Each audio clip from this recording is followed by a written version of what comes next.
backyard with my foundry, and it's a metal casting aluminum furnace which can tilt up to 350 pounds of aluminum, possibly up to 1,000 pounds of bronze at a time.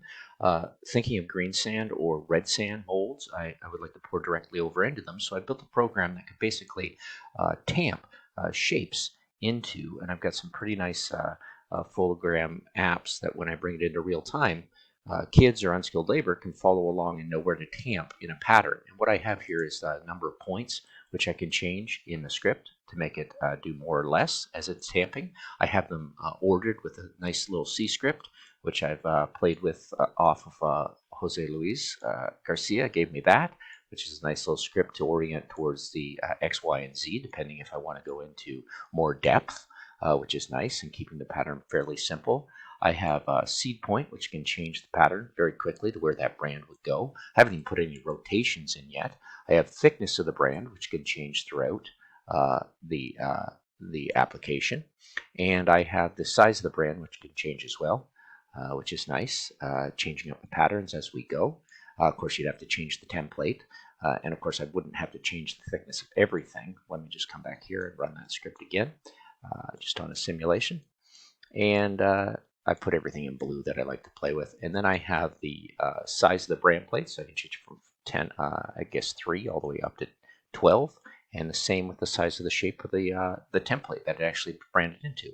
So it's really a pattern maker of sorts. And you can change the rotation planes as well, which is nice. You can go in and use this tool. If you're familiar with KukaPrc, I believe it's around here somewhere. This point itself is orientation. I think it's located at the base of the Kuka. But that's it. This not only is a tamping tool into red sand or green sand or into resin bonded sand if it took a little longer, it could also be, and I'm just thinking like complexity, I could have a little thing of talc over here that once in a while it telks itself so it has a nice release agent. But it all is instructional video for people to use FologramAR to actually make patterns out in real space.